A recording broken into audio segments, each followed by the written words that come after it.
Fala, Maquianos, a paz do Senhor. Faz algum tempo desde que eu perguntei se vocês sabiam orar. Mas saber orar e ter uma vida de oração são coisas diferentes. E se você é um crente não muito orgulhoso dessa área da sua vida, pode ser que você nem saiba a diferença que a oração pode fazer. Então a pergunta de hoje é: orar é realmente importante?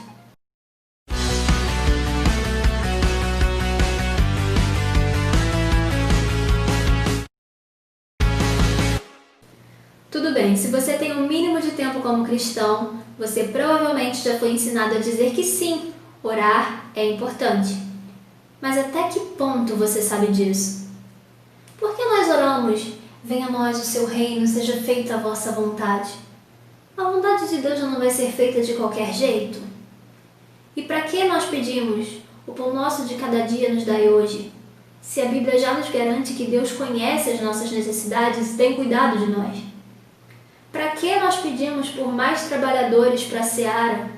Deus é o dono da seara e é o principal interessado em que haja trabalhadores suficientes. Se as coisas vão acontecer como tem que acontecer, para que nós oramos? Não é um exercício um pouco inútil? Bom, para responder essas perguntas, eu preciso convidá-los a passear um pouco pela Bíblia, começando logo ali em Gênesis. Gênesis capítulo 1, versículo 26, que diz o seguinte: Então Deus determinou: façamos o ser humano à nossa imagem, de acordo com a nossa semelhança. Dominem eles sobre os peixes do mar, sobre as aves do céu, sobre os grandes animais e todas as feras da terra, e sobre todos os pequenos seres viventes que se movem rente ao chão.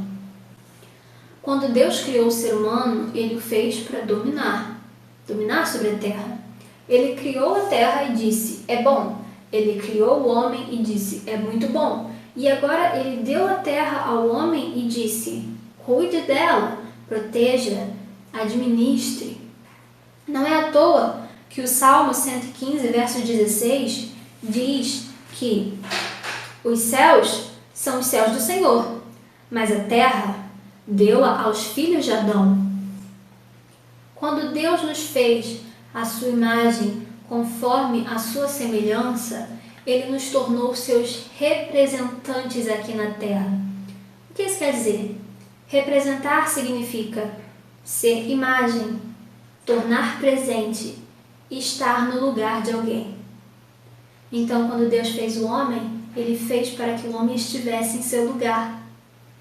Josi, mas que heresia, que ser humano pode tomar o lugar de Deus? Calma. Quando eu, enquanto cristã, entro em algum lugar, espero que as pessoas que estão ao meu redor reconheçam Jesus na minha vida, percebam que existe algo de diferente em mim e que esse algo diferente é Jesus Cristo.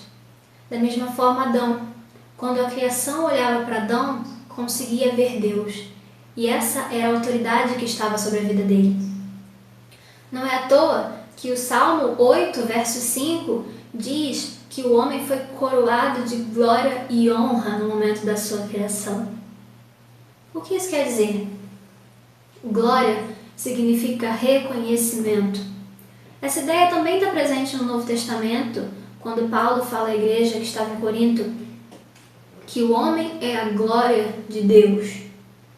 Ou seja, Deus poderia ser reconhecido no homem.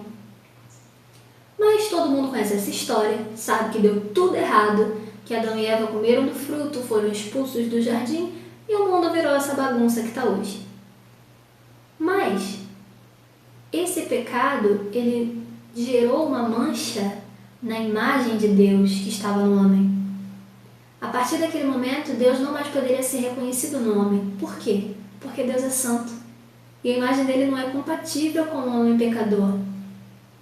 E isso é muito presente no Novo Testamento, quando nós vemos, por exemplo, em 2 Coríntios, capítulo 3, versículo 18, que diz que quando nós nos convertemos a Jesus Cristo, nós somos transformados de glória em glória.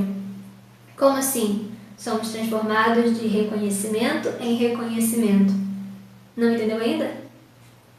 Quer dizer que, de pouquinho em pouquinho, a partir da nossa conversão, Deus passa a ser reconhecido de novo através de nós. As pessoas e a criação olham para nós e veem um pouquinho de Deus. E olha que importante, olha que pesado é essa afirmação.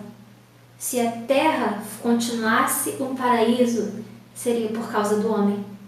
Mas se a terra se tornasse a bagunça que se tornou, seria por causa do homem. Por que Deus faria uma coisa dessas? Por que Ele faria algo assim?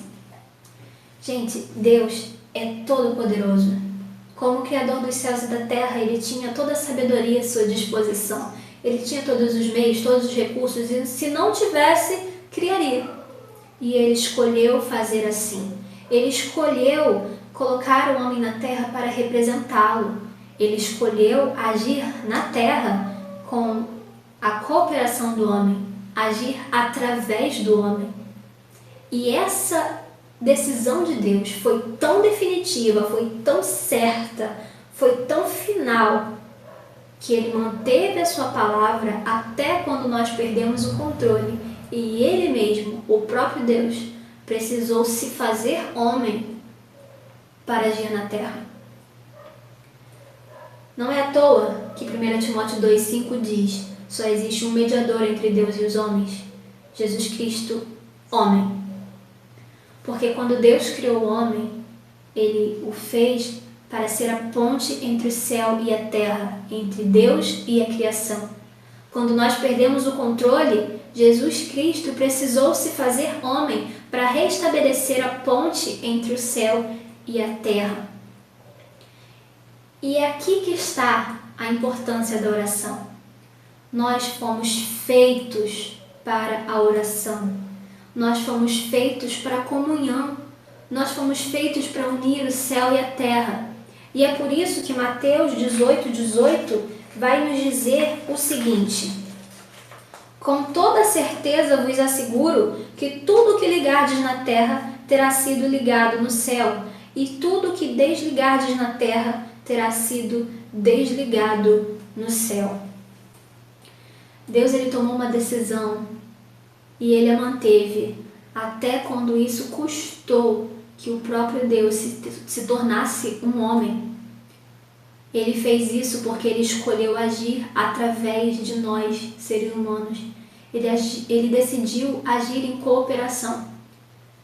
E isso é muito importante de se entender. Por quê? Porque agora eu estou te provocando a pensar que algumas coisas não acontecem e não é porque Deus não quis que acontecesse, mas é porque você não quis o suficiente, você não orou o suficiente.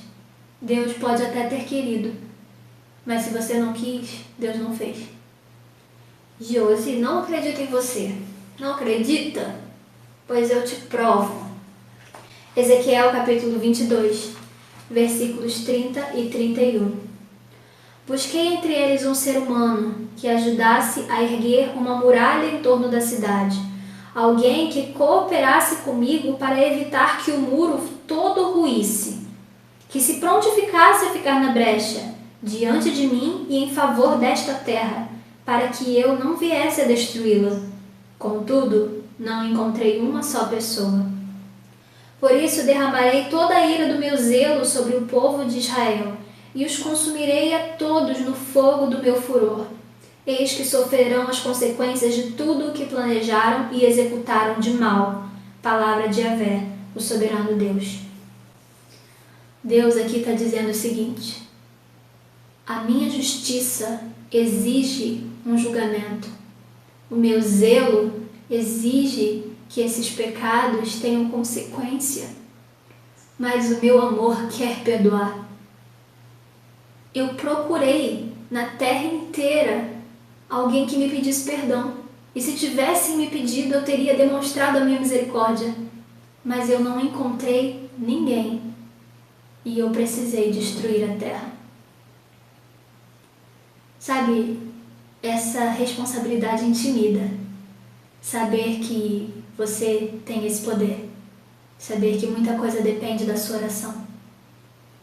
Mas não encara isso como um peso. Encara isso como um privilégio, como uma honra. Você foi criado para ser cooperador de Deus. Você foi criado para representar Deus nessa terra. E quando você ora, é isso que você está fazendo. Você foi criado para oração. Mas sabe, talvez você esteja aí se perguntando, Josi, se é assim que acontece? Por que às vezes eu oro e as coisas não acontecem? Bom, isso é assunto para outro vídeo.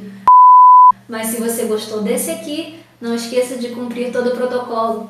Curte aqui, comenta, compartilha com seus amigos, se inscreve no nosso canal, ativa o sininho para receber as notificações quando tiver vídeos novos e até a próxima!